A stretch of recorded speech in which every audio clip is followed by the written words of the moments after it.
하겠습니다. 요한계시록 8장. 요한계시록 8장 7절입니다. 8장 7절서부터 12절까지 우리 함께 저하고 교독합니다. 제가 먼저 8장 7절 읽습니다. 첫째 천사가 나팔을 부니 피 섞인 우박과 불이 나와서 땅에 쏟아지매 땅의 3분의 1이 타버리고 수목의 3분의 1도 타버리고 각종 푸른 풀도 타버렸더라. 둘째 천사가 나팔을 부니 불 붙는 산상과 같은 것이 바다에 던져지매 바다의 3분의 1이 피가 되고 바다 가운데 생명 가진 피조물들의 3분의 1이 죽고 배들의 3분의 1이 깨지더라. 셋째 천사가 나팔을 부니 횃불같이 타는 큰 별이 하늘에서 떨어져 강들의 3분의 1과 여러 물샘에 떨어지니 이 별 이름은 쓴쑥이라. 물의 3분의 1이 쓴쑥이 되매 그 물이 쓴물이 되므로 많은 사람이 죽더라. 넷째 천사가 나팔을 부니 해의 3분의 1과 달 3분의 1과 별들의 3분의 1이 타격을 받아 그 3분의 1이 어두워지니 낮 3분의 1은 비추임이 없고 밤도 그러하더라. 아멘. 총 7개의 나팔이 불려지게 되는데요. 오늘 본문은 그 중에서 네 번째 나팔까지 불려지는 사건에 대해서 기록을 하고 있어요. 근데 첫째 나팔을 이제 천사가 부니까 나타나는 것이 뭐냐면 피 섞인 우박과 불이 나와서 지구 위에 재앙이 있다라고 얘기를 하잖아요. 그래서 7절 땅의 3분의 1이 타버려요. 그리고 땅 위에 있는 수목들, 나무들 3분의 1이 타버리고 각종 풀도 타버렸다라고 이렇게 설명을 하고 있어요. 이런 이제 지난주에 제가 잠깐 세대주의라고 하는 이야기를 잠깐 드렸었는데요. 한국에 나와 있는 대부분의 책이라든가 아니면 지금 인터넷이나 유튜브나 이런 데 또 돌아다니고 있는 이제 비춰지고 있는 대부분의 요한계시록에 대한 대부분의 설교는 거의 95% 이상이 세대주의적 해석을 가지고 있어요. 그래서 여러분들에게 지난주에도 말씀드렸지만 세대주의적 해석은 성경의 역사를 연대기적으로 갖다가 맞춘 거예요.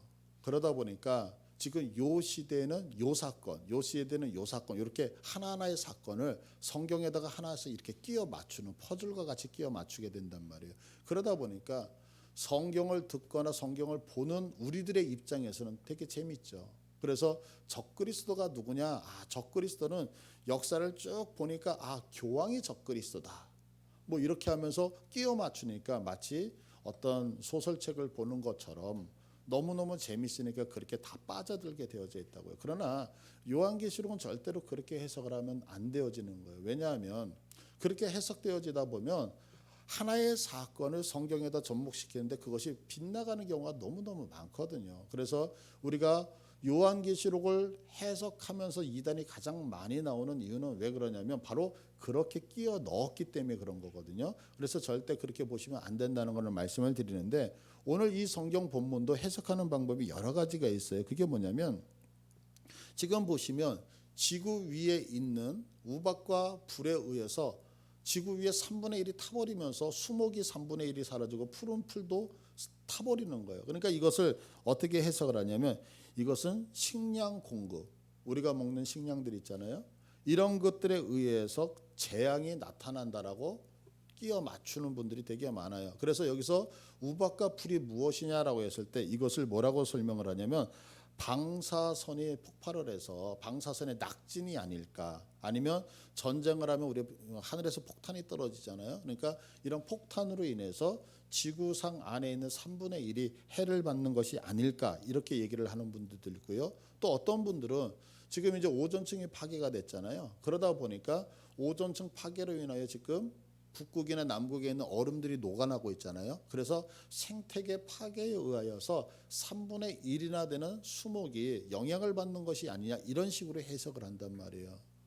그 다음에 두 번째, 지금 이제 8절을 보시면 둘째 천사가 나팔을 부는데 바다에 재앙이 닥쳐서 바다의 3분의 1이 피가 되고 바다 생물의 3분의 1이 죽었다라고 이렇게 얘기해요. 그래서 여기서 보시면 자, 둘째 천사가 나팔 부니 불 붙는 큰 산과 같은 것, 이렇게 얘기하잖아요. 그래서 이 불 붙은 큰 산이 무엇이냐라고 학자들마다 의견이 되게 분분하거든요.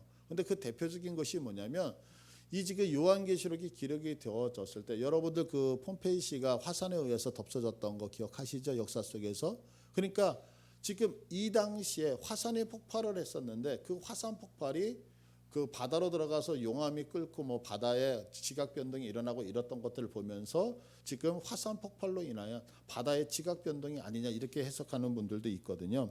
하여간 여러 가지 이유를 대지만 한 가지 분명한 것은 이것들을 우리가 봤을 때 조금 더 우리 보수 신학에서는 어떻게 해석을 하냐면 이 부분을 성경에서 이미 이야기하고 있는 것을 가지고 와서 해석을 하는 경우가 있어요. 그래서 그것을 소개를 시켜드릴게요. 예레미야서 51장 25절을 한번 보시겠어요? 예레미야 51장 25절. 예레미야서는 이스라엘이라고 하는 나라가 바벨론에 의해서 멸망을 당하게 되어지잖아요. 그래서 예레미야 선지자가 예언을 하게 되죠. 여기서 보면 여호와의 말씀이니라 온 세계를 멸하는 멸망의 사나 보라 나는 내 원수라 나의 손을 내 위에 펴서 너를 바위에서 굴리고 너로 불탄산이 되게 할 것이다 이렇게 얘기하거든요.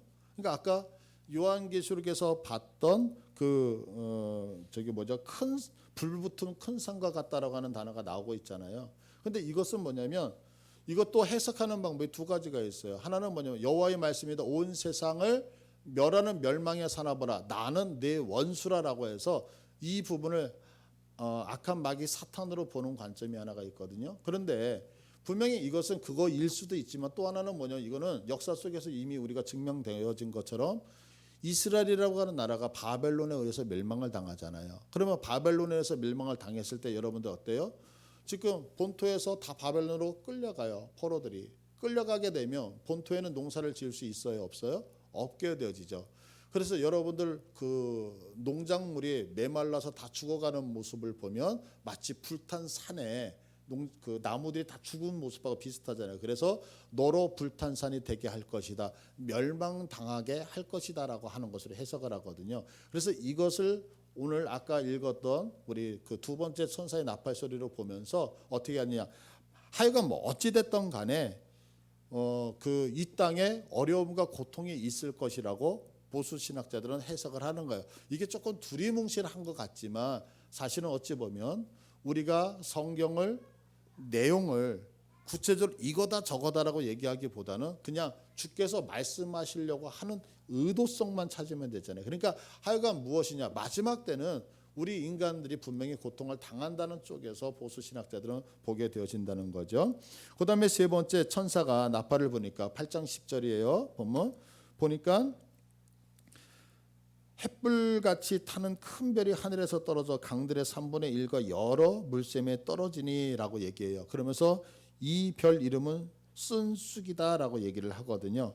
그러니까 이것도 문자 그대로 해석하는 분들이 있어요. 그래서 우리 별똥별 같은 거는 지구 밖에서 지구 안으로 유성이 떨어지면서 전부 다 불타기 때문에 별똥별이 생기는 거잖아요. 그런데 가끔 가다가 대기권을 지나면서 유성이 완전히 타지 않고 돌멩이가 되어서 떨어지는 경우가 있잖아요. 그러니까 마지막 때가 되면 어마어마한 마치 우리가 얘기하는 그 우주와 지구의 충돌 이런 사건을 인해서 거대한 운석이 바다에 떨어지는 것이 아니냐. 그렇게 떨어지게 되면 바다가 완전 뒤집힐 거 아니에요. 그래서 문자적으로 그렇게 해석을 하는 분들도 있어요. 또 반면에 보수 신학자들은 이것을 어떻게 해석을 하냐면 조금 전에 구약의 성경을 가지고 와서 해석을 했던 것과 동일한 모습으로 해석을 해요. 그래서 이사야 14장 12절을 보시면 이사야서 14장 12절을 보시면 너 아침의 아들 계명성이여. 여기서 아침의 아들 계명성은 사탄을 얘기하는 거거든요. 어찌 그리 하늘에서 떨어졌으며 너 열국을 엎은 자여 어찌 그리 땅에 찍혔는가. 이 본문을 가지고서 여기서 계명성이라고 하는 게 아까 본문에 유성이 떨어지는 것으로 해석을 하는 거예요. 그래서 이 본문을 가지고서 어떻게 받아들이냐면 마지막 때가 되어지면 이단 종교자들의 배교 운동이 확산이 되어진다는 거죠.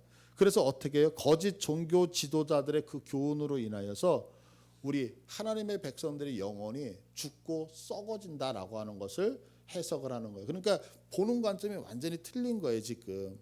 그리고 네 번째 마지막으로 네 번째 나팔을 불 때 해달별의 3분의 1이 타격을 받아서 해와 달의 별빛이 그 비추는 빛이 3분의 1이 어두워졌다 이렇게 얘기를 하거든요. 그러니까 이 부분도 동일하게 어떻게 해석을 하냐면 마지막 시대가 되어지면 사단이 이단이 판을 치고 나니까 이 땅에 진리라고 하는 빛이 없다는 거죠. 그러니까 진리가 없으니까 사람들이 아무리 무엇인가를 찾으려고 해도 희미해질 수밖에 없다라고 하면서 해석을 해요. 그래서 이 해석을 어떤 분들은 문자적으로 해석하기도 하고요. 어떤 분은 이것을 하나의 사건으로. 그래서 여러분들 그 이제 성경 요한계시록이나 이런 것들을 봤을 때 뭐 일본에 우리 그 어디죠? 저희 후쿠시마 원전이나 터지고 그랬을 때 요한계시록의 그 사건을 접목하시는 분들도 있거든요. 그렇기 때문에 이 모든 것들을 제가 하면서도 여러분에게 자꾸 세대주의라는 단어를 말씀드리는 건 뭐냐면 성경을 하나의 사건이 요거하고 맞아떨어지네 요렇게 해석해야지라고 했다가는 여러분이 잘못될 확률이 되게 많단 말이에요. 그래서 성경은 절대로 그렇게 해석을 하면 안 되는 거예요. 왜? 특히 요한계시록. 그래서 지금 제가 일반 세대주의가 해석하는 방법과 우리 보수주의가 해석하는 방법을 설교 시간에 소개해 드리는 것은 이 방법이 되게 많아요. 그래서 제가 먼저 번에 이 요한계시록을 처음에 강의를 하면서 요한계시록으로 바로 들어왔던 것이 아니라 다니엘서를 강의를 했잖아요. 그때 다니엘서를 강의를 하면서 자료를 찾는데요. 자료가 너무너무 많은 거예요. 다니엘서와 요한계시록은 아마 성경 다음으로 많은 책들이 출판되어져 있을 거예요. 그 두 권의 책이. 그래서 제가 저희 노예 목사님들이 계시는 단톡방이 있거든요. 거기에 다니엘서와 요한계시록을 어떻게 해석을 해야 옳은 겁니까? 라고 하면서 이제 선배 목사님의 조언을 얻었어요. 조언을 구했어요. 아무도 답변을 안 해주셨어요. 나중에 답변을 안 해주신 이유가 뭐냐면 이 얘기예요. 김 목사, 너무 많아서 어떤 걸 얘기를 해야 될지 몰라. 다 찾아봐요.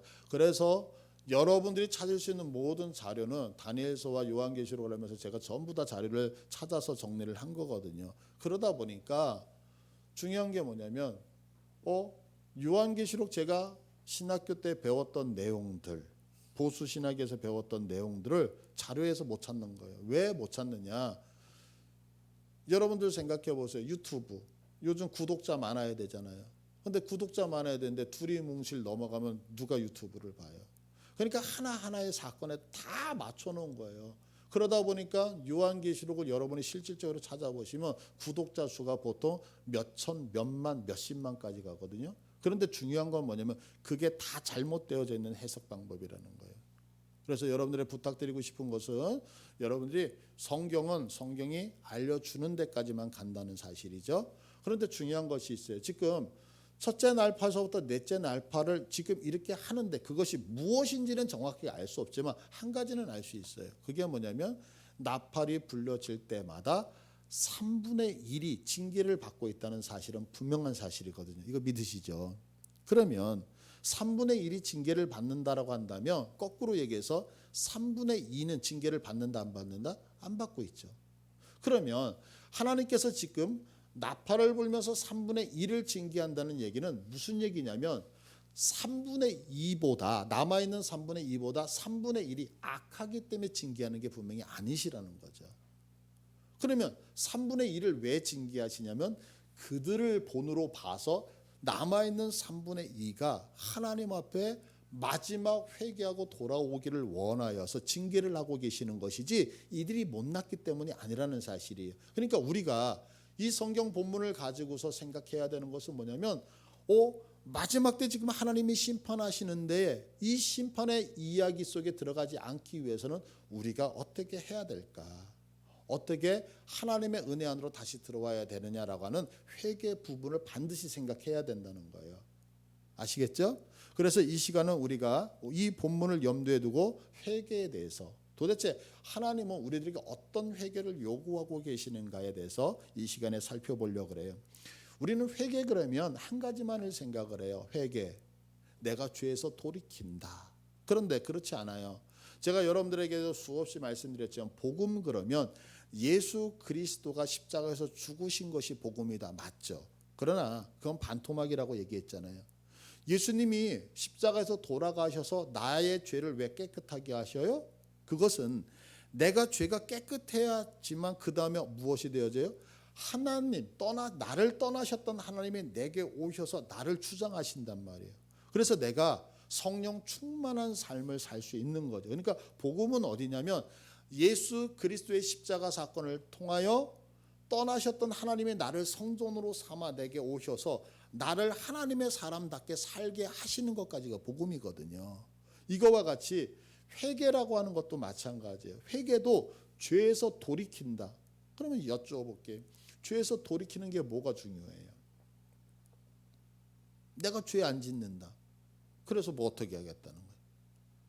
이것도 반쪽이란 말이에요. 그러면 회개라고 하는 단어는 두 가지를 같이 가지고 가는 단어거든요. 하나는 회개라고 하는 단어와 하나는 믿음이라고 하는 신앙이라고 하는 단어를 같이 갖고 가는 거예요. 그러면 회개라고 하는 건 뭐냐면 과거에 내가 지었던 것들을 주님 앞에 내어놓고 용서를 받는 것. 그리고 신앙이라고 하는 것은 뭐냐면 이제는 새로운 삶이 되어져서 하나님의 사람답게 살아가는 것. 이 두 가지를 합쳐서 회개다라고 하는 거거든요. 그러니까 내가 주님 앞에 눈물 콧물 빼면서 죄를 용서함 받았다 해서 멈추면 회개가 아니고 그 다음에는 반드시 어디까지 가야 되냐면 그래서 내가 하나님의 사람으로서 살아가고 있다가 회개에 들어있는 전반적인 내용이란 말이에요. 그러면 회개는 어떻게 이루어지냐면 지정의라고 하는 우리의 혼의 영역에서 이루어지는데 먼저는 지적인 거죠.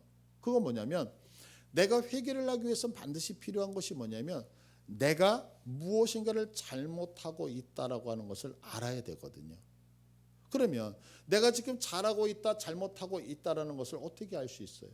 기준이 있어야 되잖아요. 그 기준이 뭐냐? 하나님의 말씀이란 말이에요. 그러니까 내가 하나님 앞에 회개하기를 원합니다. 내가 하나님의 사람으로 살기를 원합니다라고 하면서 하나님의 말씀을 듣지 않는 사람은 회개가 이루어질 수 없는 거예요.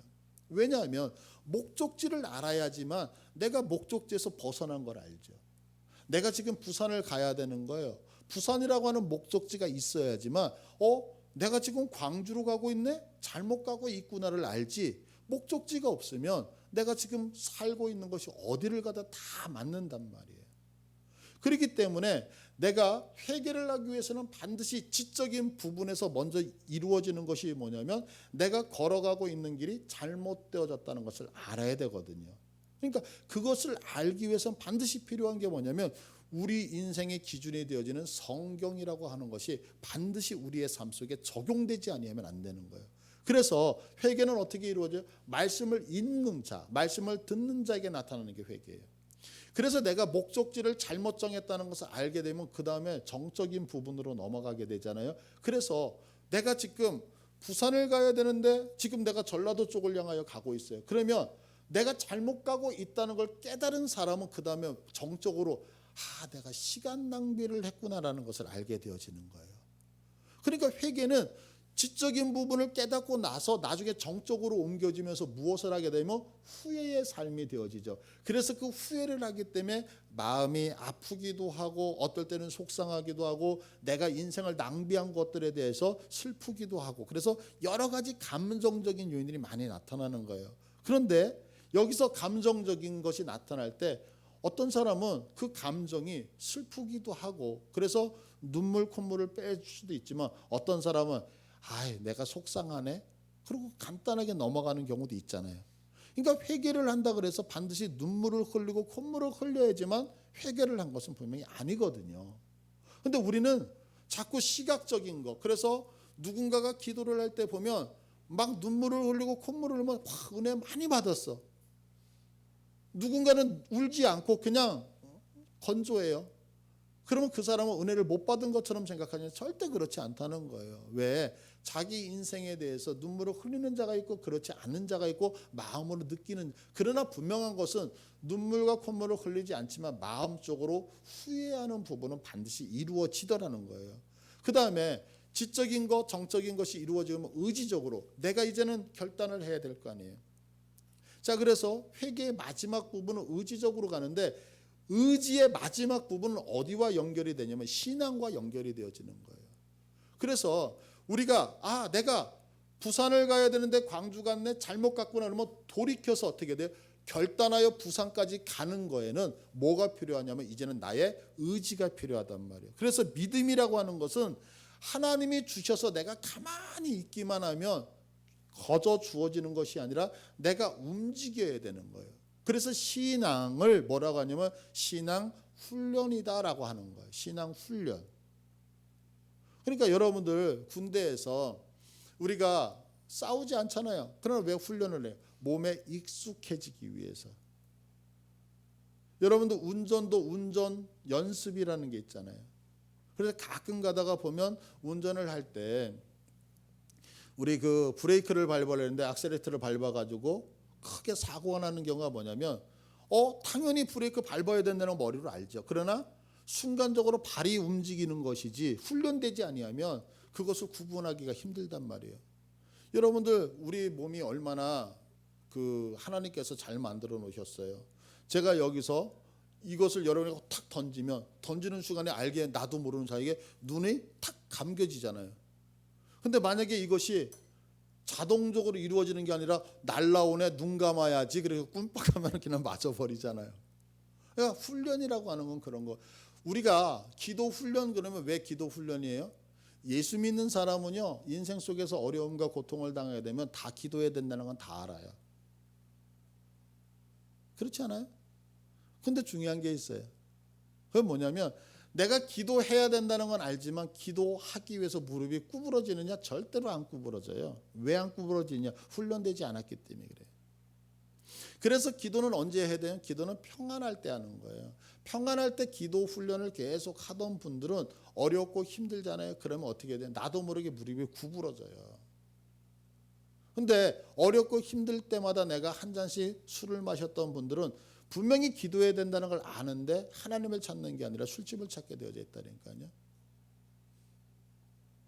그래서 우리 청년들 보고 하나님 앞에서 기도 훈련을 하라고 하는 거, 신앙 훈련을 하는 거, 교회 자꾸 드나들라고 하는 얘기는 뭐냐면 어려움과 고통과 힘들 때에 내가 나도 모르게 그 시간이 되면 주님 앞에 온다고요. 여러분들 중에서 내가 기도를 의도적으로 안 하겠다 이런 분은 아무도 없을 거라고. 다 하려고 한다고요. 그런데 안 되는 거거든요. 그래서 의지적인 것은 반드시 의지적인 회개는 내 믿음이 내 의지가 동원돼서 움직여지는 거죠. 자, 이렇게 회개가 이루어지는데 그렇다라고 한다면 오늘 이 회개를 통해서 이 마지막 세대에 그러면 하나님이 도대체 무엇을 회개하라는가? 회개 그러면 해야 될 게 되게 많이 있잖아요. 그러면 이 본문을 통해서 회개하라고 말씀하시는데 도대체 뭘 회개를 하라라고 말씀하시는 걸까라고 하는 거예요. 우리가 성경 한번 찾아보기를 원해요. 마태복음 4장 17절. 예수님이 공생의 사역을 하시잖아요. 30세쯤 되셨을 때요. 근데 예수님의 일성이 뭐냐면 이때부터 예수께서 비로소 전파하여 이르시되 이제 예수님이 공생의 사역에 들어가신 거예요. 그런데 예수님이 공생의 사역 들어가면서 제일 첫 성이 뭐냐면 회개하라 천국이 가까웠다라고 얘기해요. 이 얘기는 뭐냐면 예수님이 지금 공적 사역을 감당하면서 우리 성도들을 향하여 저를 향하여 제일 첫 마디가 뭐냐면 회개하라 이거거든요. 그러면 도대체 뭘 회개하라라고 예수님이 첫 성으로 첫 공생의 사역의 일성을 회개하라고 말씀하셨을까? 한번 따라서 할게요. 인생의 주인이 누구냐? 이거 회개하라는 거예요. 인생의 주인이 누구였느냐라고 하는 부분을 여러분이 회개를 하셔야 된다는 거예요. 우리가 회개 그러면 내가 지은 죄, 내가 윤리적으로 이런 것들 죄를 지어서 그래서 나는 하나님 앞에 회개할 거 그러면 내 인생을 쫙 뒤돌아보죠. 그래서 내가 이렇게 범죄했던 거 이렇게 잘못했던 거 이런 거 회개해야지라고 생각하지만 성경이 우리들에게 일성으로 가르치는 거 회개하라. 네 주인이 누구였느냐를 먼저 회개하라는 거예요. 이건 너무너무 중요하거든요. 우리가 시편 107편을 보면 나중에 집에 가서 한번 확인을 해보세요. 시편 107편은 인생의 허상에 대해서 네 가지를 설명하고 있어요.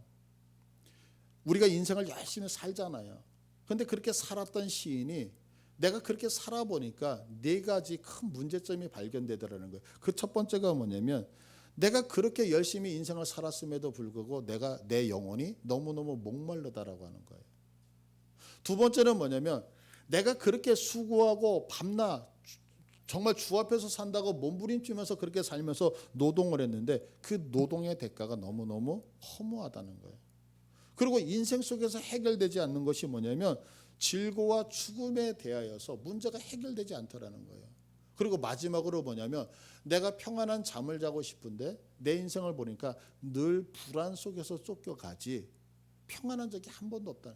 그래서 107편에서 얘기하는 것이 뭐냐면 인간이 갖고 있는 네 가지의 문제점을 정확히 지적해 주거든요. 그것이 뭐다고요? 하나는 영혼의 목마름, 그리고 또 하나는 노동에 대한 허무와, 그리고 내 질고와 죽음에 대한 문제 해결, 그리고 나의 불안에 대해서 어찌하면 좋을까라고 하는 탄식이 나오고 있다고요. 근데 이 증상이 왜 나오냐면 107편의 설교를 쭉 읽다 보면 한 가지 답을 찾을 수 있어요. 그게 뭐냐면 내가 인생의 참된 주인이 아니기 때문이라는 거예요. 우리가 너무나도 잘 알고 있는 성경 누가복음 12장 16절을 봐보세요. 누가복음 12장 16절을 보시면 예수님께서 비유로 말씀하시는데 그들에게 말하여 이르시되 한 부자가 그 밭에 소출이 풍성함에 심중에 생각하이르되 내가 곡식 쌓아둘 곳 없으니 어찌할까 하고 또 이르되 내가 이렇게 하리라 내 곡간 을고 더 크게 짓고 내 모든 곡식과 물건을 거기에 쌓아두리라 또 내가 내 영혼에게 이르되 영혼아 여러 해 쓸 물건 많이 쌓아두었으니 평안히 쉬고 먹고 마시고 즐거워하자 하리라되 하나님은 이르시되 어리석은 자가 오늘 밤에 내 영혼을 도로 찾으리니 그러면 내 준비한 것이 누구의 것이 되겠느냐 하셨으니 자기를 위하여 재물을 쌓아두고 하나님께 대하여 부유하지 못한 자가 이와 같다라고 얘기해요. 그런데 여러분들 보세요. 여기서 지금 16절에 보시면은요. 우리가 부러워하는 사람이라고요. 이 사람은 부자래요. 그런데 부자로 끝나는 게 아니라 더 나아가서 올해 우리식으로 올해 사업을 했는데 올해도 소출이 풍성한 거예요. 이익을 창출해냈어요. 그래서 내가 원래 부자 금수저였는데 이제는 올해 사업을 통해 더 많은 물질이 들어오니까 얼마나 큰 부자가 되어졌어요. 그런데 성경은요. 우리가 부러워하는 사람이잖아요. 우리 다 부자 되기를 원하고요. 올해 내가 수고한 거에 대해서 이익이 남기를 원하잖아요. 그런데 성경의 평가는 아주 단호해. 20절에 보시면은요. 20절에 뭐라고 설명하고 있어요? 하나님은 이르시되 우리 다 같이 읽을까요? 20절 12장 20절 시작 하나님은 이르시되 어리석은 자여. 하나님의 평가는 부자인데 어리석다는 거예요.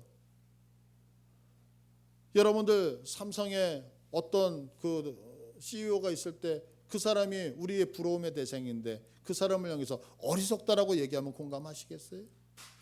성경은 아주 단호하게 그에게 어리석다고 얘기해요. 그런데 그 이유를 뭐라고 설명해? 21절에 이렇게 설명하잖아요. 다 같이 있습니다. 시작. 자기를 위하여 재물을 쌓아두고 하나님께 대하여 부유하지 못한 자가. 자기를 위해서는 모든 걸 쌓아놨지만 하나님을 위해서 쌓아놨지 않기 때문에 그는 뭐했다? 어리석다라고 얘기하는 거예요. 그럼 왜 어리석어요?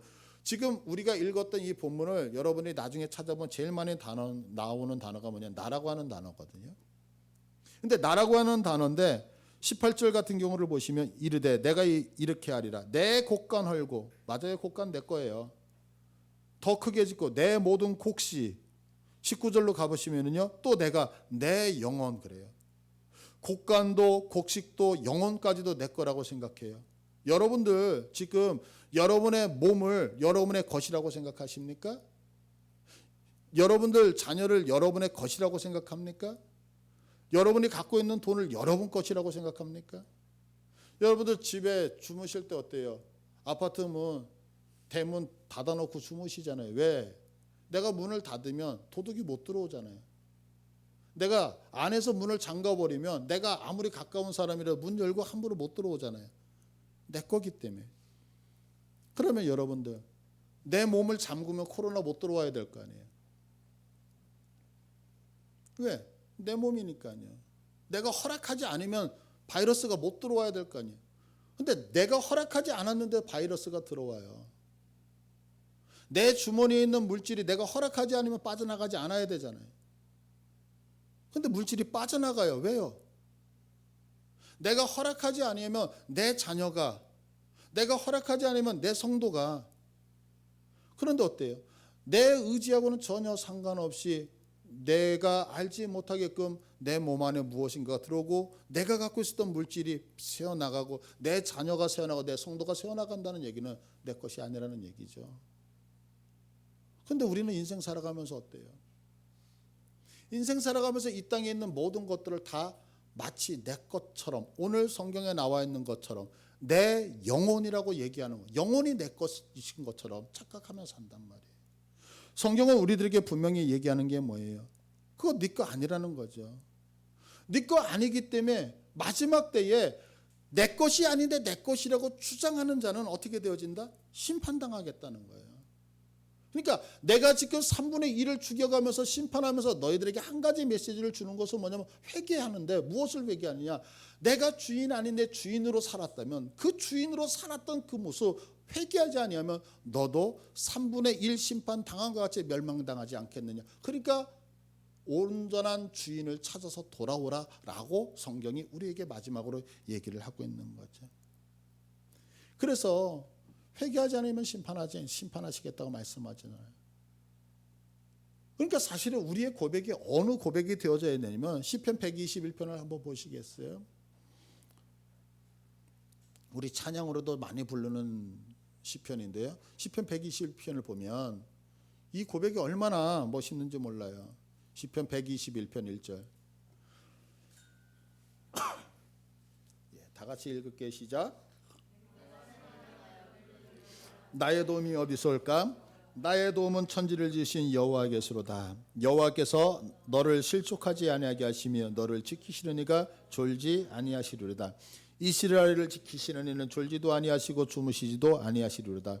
여호와는 너를 지키시는 이시라. 여호와께서 내 오른쪽에서 내 그늘이 되시나니 낮에 해가 너를 상하지 아니하며 밤의 달도 너를 해하지 아니하리로다. 여호와께서 너를 지켜 모든 환난을 면하게 하시며 또 내 영혼을 지키시리로다. 여호와께서 너희 출입을 지금부터 영원히 지키시리로다. 아멘. 여러분들 이 지금 성경 아주 간단한 성경 이거 읽으면서 제일 많이 나온 단어가 뭔지 아세요? 지키시리로다. 지키시리로다. 지키시리로다. 지키시리로. 왜요? 내 거기 때문에. 하나님이 왜 졸지도 않으십니까? 하나님이 왜 주무시지도 않습니까? 하나님이 왜 피곤하심에도 불구하고 피곤치 아니하시다고 하면서 지키십니까? 너희들은 내 거라는 거예요. 내 거기 때문에 나는 졸지도 않고 너를 지켜야 되고, 나는 피곤하지 않게 너를 지켜야 돼. 왜? 내 것이기 때문에. 우리는 어때요? 무방비 상태로 있을 때가 너무 많잖아요. 내 거라고 생각하는데요. 근데 주님은, 하나님은 한 번도 내 것을 포기하지 않으셨다니까요. 왜? 나는 보호할 의무가 있다는 거죠. 여러분들 이거 믿으십니까? 그렇다면 내 주인이 주님이라고 반드시 여러분들 돌이키시기를 바라요. 두 번째, 우리가 이 본문을 통해서 회개해야 되는 것이 있어요. 그게 뭐냐면 목적과 수단을 오해하는 거예요. 목적과 수단을 오해한다는 건 뭐냐? 목적이라고 하는 것은 반드시 우리가 도착을 해야 될 부분이잖아요. 그러나 수단은 그 도착해야 될 목적을 위해서 필요한 여건이거든요. 예를 들면 이런 거죠. 우리 교회가, 우리 박일신 집사님이 너무 감사하게도 이제 기도해 주실 때 예배당을 놓고서 기도를 해 주셨잖아요. 예배당을 얻기 위해서 우리가 기도를 하고 있어요. 그런데 예배당을 얻는다는 것은 목적이 될 수 없는 거예요. 무슨 얘기냐면 보세요. 예배당을 얻는다는 얘기는 예배당을 얻어 우리 성도들과 앞으로 새로울 그 새로운 영혼들이 하나님의 나라에 갈 때까지 안전하게 믿음의 생활을 잘 하기 위한 장소로서 필요한 거죠.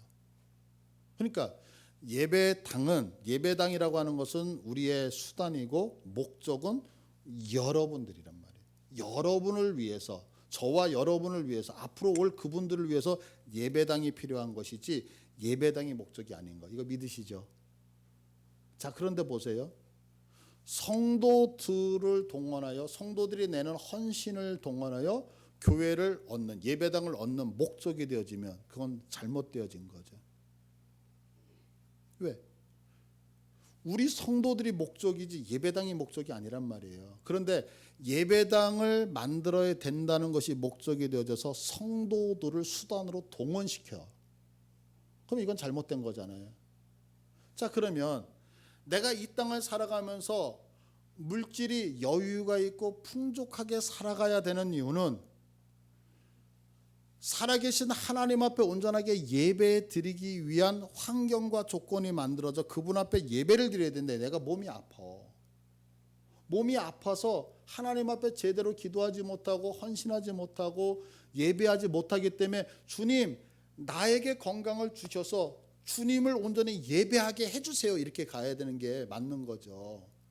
그런데 우리의 건강을 위하여 하나님이 수단되어 그분을 동원한다면 목적과 수단이 바뀌었잖아요.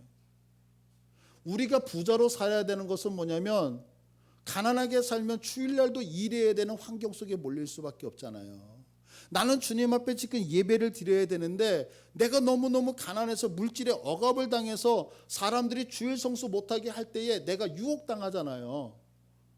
그러니까 하나님 나에게 복을 주세요라고 하는 이유는 뭐냐면 그 복을 받아 온전하게 하나님 앞에 예배드리는 목적을 달성하기 위해서 우리가 부하게 살려고 하는 것이지 내가 이 땅에서 부하게 살기 위하여 하나님을 수단으로 이용하는 게 아니란 말이에요. 믿으시면 아멘. 근데 우리의 인생이 어때요?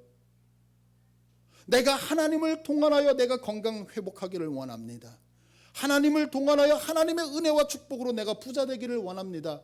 하나님이 도우셔서 내가 예배당을 갖기를 원합니다. 하나님이 나를 도와주셔 내가 이렇게 되기를 원한다라고 한다면 주객이 전도되어졌잖아요. 이거 회개하라는 거예요. 인생을 살아가면서 내가 부해야 되는 이유가 뭐냐면 그 하나님의 목적이기 때문에 부해야 되는 것이고 내가 예배당을 만들기 위해서 그렇게 불철주야 기도하면서 하나님 예배당을 주세요라고 하는 것은 우리 모든 성도들과 함께 하나님 앞에 나가기 위해서 예배당이 필요한 것이지 예배당 때문에 성도가 필요한 것은 아니란 말이에요. 이해되시죠? 우리는 인생을 살아가면서 주님 앞에 목적과 수단을 혼돈하여서 상할 때 너무너무 많은 거예요. 여러분들 부자 되시기를 축복해요. 그러나 그 부자가 하나님을 동원함이 아니라 하나님 앞에 온전하게 예배하기 위하여 여러분들 부자 되셔야 되는 거예요. 믿으시면 아멘. 여러분이 건강하셔야 되는 이유는 뭐냐면 하나님이 도우셔서 건강한 게 아니라 하나님을 위하여 그 나라와 그의 의를 위하여 건강해야 되기 때문에 건강하셔야 되는 거예요. 믿으십니까? 이것을 우리에게 회개하라고 말씀하고 있다는 사실이에요.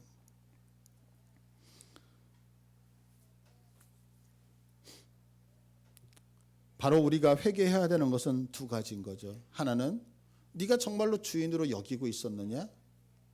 그렇지 않았다면 회개하라는 거예요. 또 한 가지, 네가 정말로 인생을 살아가면서 목적과 수단을 혼동하지 않고 있었느냐? 혼동하려고 있었다면 너 회개하라는 거죠. 자, 저는 오늘 이 말씀을 마치면서 여러분들에게 이런 질문을 던지고 싶습니다. 왜냐하면 이 질문의 답이 바로 우리의 현재 신앙이기 때문에 그래요. 한번 제가 드리는 질문 앞에 여러분 스스로 답을 내셨으면 좋겠어요. 여러분은 지금 이 시간에 왜 이 땅에 살고 계십니까? 여러분은 지금 이 시간에 왜 이 땅을 살아가고 계십니까? 이 질문 앞에 여러분들이 스스로 답을 하셨으면 좋겠어요. 여러분이 이 땅에 왜 살고 계십니까? 이 질문의 답은 나의 주인 되신 그분을 위함이에요. 만약 이 정답에 여러분들이 틀린 답을 생각하셨다면 오늘 본문은 우리에게 다시 한번 기회를 주시는 주님의 사랑의 음성인 것을 여러분이 깨달으시길 바라요. 우리들에게 회개하라고 주시는 것은 내가 왜 살아갑니까? 그분을 위하여 라고 하는 정답 때문인 거예요. 그분을 목적으로 하는 삶으로 여러분들이 돌아오셔서 마지막에 심판에서 그 심판이 아니라 나를 연단하시고 나를 사랑하시는 하나님의 그 응원의 메시지가 여러분에게 적용되어지기를 간절히 축복합니다. 기도할게요.